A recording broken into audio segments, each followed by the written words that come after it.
Hello friends, so till now we have seen this general heat conduction equation. Okay, this heat conduction equation derivation we have seen, right? So first is your Fourier's equation. This we have derived this equation from this equation. Okay, so we have, all of you know what is a Fourier's equation, what is a Poisson's equation, and the Laplace equations, right? This three equations we have derived from the Cartesian coordinate. Now the next time you're supposed to do it for the cylindrical coordinate and for the spherical coordinates. So in the syllabus, you have the derivation of only the cylindrical coordinate, but the Cartesian coordinate, the derivation for the cylindrical and spherical coordinate is not there. You have to just directly remember the equations. Okay. So this is a sure shot question that we usually get in the paper. That is the derivation for the Cartesian coordinate, and after the derivation you will be asked to reduce the equation, the Cartesian coordinate equation, to either Fourier, Poisson's, or Laplace. Okay, right? So I hope these three equations, Fourier's, Poisson's, and Laplace, are covered. Okay, so today we will be focusing only on the steady state one-dimensional heat equation. Okay, what do you mean by steady state? And what do you mean by without heat generation? The equation we will see. So for this, which equation we will use? We will use the Laplace equation. Why? Because here the steady state is considered. Steady state means what? Change of temperature with time will be 0. That's why you can see that this term del T by del capital T by del small t, that is change of temperature with respect to time, is 0. Also, in the Laplace equation, which term is missing? This G by K. What is this G? G, it is nothing but heat generation. So what is the Laplace equation? Where there is a steady state and there is no heat generation. So the equation becomes del square T by del X square plus del square T by del Y square plus del square T by del Z square, that is equal to 0. Okay. So now this Laplace equation, we are taking into consideration that the heat flow is in all the three directions, that is nothing but X, Y, and Z direction. Okay, so now if we consider that the heat flow, it is taking place in only one direction, for our assumption take it into X direction only, then this Y term and this Z term, this will be equal to 0. Hence the equation, that is the Laplace equation for one dimensional, reduces to d square t divided by dx square, that is equal to 0. Okay, so now in today's session, we will derive the equation for one-dimensional equation, that is one-dimensional equation for a cylinder, for a slab, and for a sphere. So firstly, we will see a slab. Okay, then we will see the hollow cylinder, and later the hollow, the sphere that is similar to this cylinder. Okay, so we'll move forward for the derivation of the one-dimensional heat conduction equation for the for the slab. Okay, so these are the three types of problems that you will be dealing in heat transfer. First is nothing but the plate, slab, or wall. Second is nothing but the pipe, or it may be a tube, pipe, or cylinder, and the sphere. So you will be deriving the equations for all the three. Okay, so numericals are based on this three types of geometry. Either it can be a plate, either it can be a cylindrical geometry, or either it can be a spherical geometry. Okay, so once the derivation is clear to you, the problem solving is very much easy for us. Okay, so we'll directly jump to the derivation.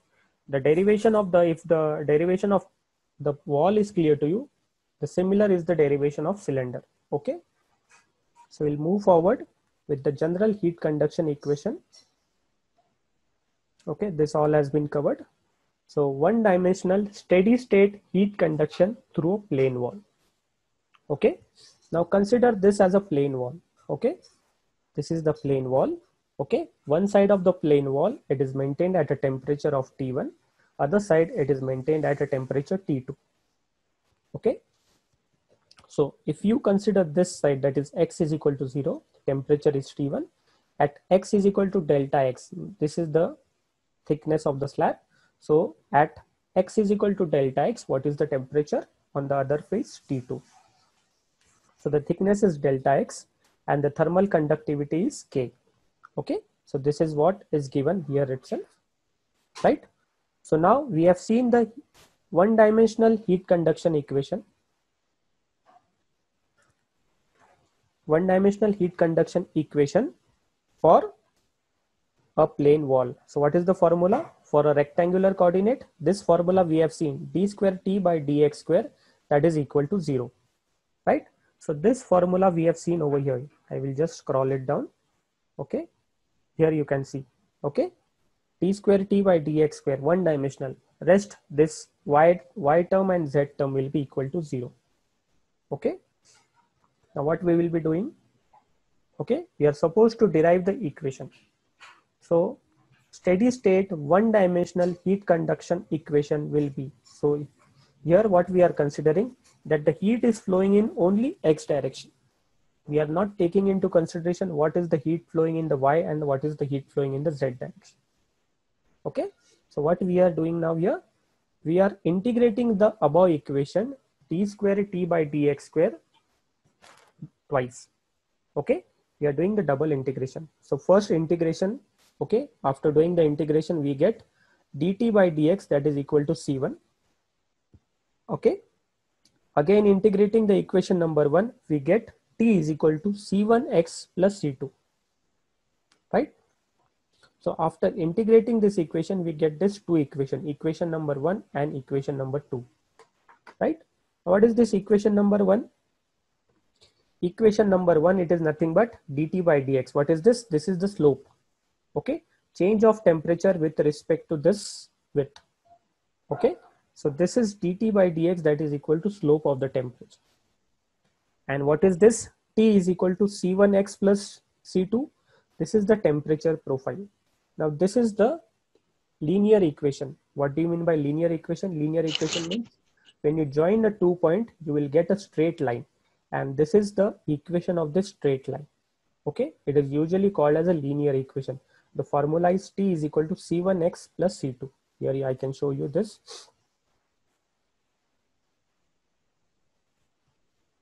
You can see this. This is the formula for linear equation. This is the general formula here, ax plus b. Okay, what is this? This is a linear equation. Okay, what does the linear equation say? An equation between two variables that gives a straight line. So if I plot a line, okay, if I plot a line, I am getting a straight line. And what is the formula for that line? C1x plus C2. So from this, it is clear that it is a straight line. Okay, so you will have to keep this in mind for the further lectures, right? So we have found out the equation number 1 and equation number 2 by integrating the equation, the above equation, the blue color equation twice, right? Now what we will do, we will apply the boundary condition. The next step is apply the boundary conditions. So again from this diagram, at x is equal to 0, what is the temperature? The temperature T is equal to T1, right? And at x is equal to delta x, what is the temperature? The temperature is nothing but T2. What do you mean by boundary conditions?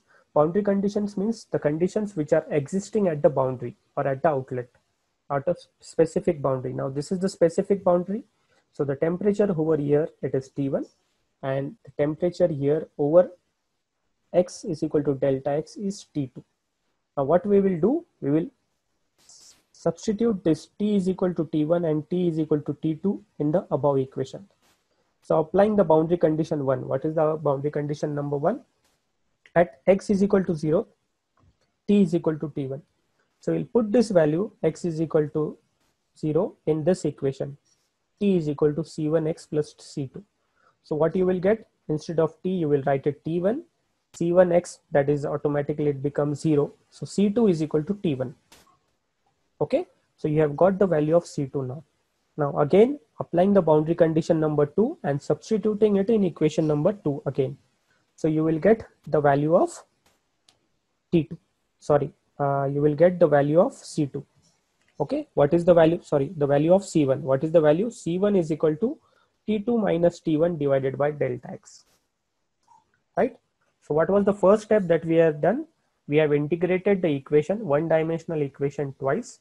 Okay, after integrating, we have got two constant, that is C1 and C2. Now our next task is we are supposed to find out the value of C1 and C2. How will you find out the value of C1 and C2? By applying the boundary conditions. Okay, so after applying the boundary condition, you will get the value of C1 and C2, right? So now we have got C2 is equal to T1 and C1 is equal to T2 minus T1 divided by delta X. Now what is the next task? You will substitute the value of C1 and C2 in this equation number 2. This is the equation. Here you will substitute the value of T1 minus T2. Sorry, C1 and C2. So after substituting, what you get, T1 is equal to, T is equal to, what was the equation? C1x. So what is the value of the C1? T2 minus T1 divided by delta X multiplied by X plus, what is the value of C2? The value of C2 is T1. So this is the equation, that is nothing but the temperature distribution equation. So this equation you will have to keep it in mind while solving the numericals. If in the numerical it is asked find the temperature distribution or a temperature at a particular point, then this equation will be utilized, right? What was our first task? We have found out the temperature distribution. Now the next task, we will find out the value of Q. Okay, how will you find out the value of Q now? Okay, the next task is how much is the heat flow? Okay, so the heat flow rate by the Fourier's law, excuse me, is given by Q is equal to minus Ka dt by dx, right?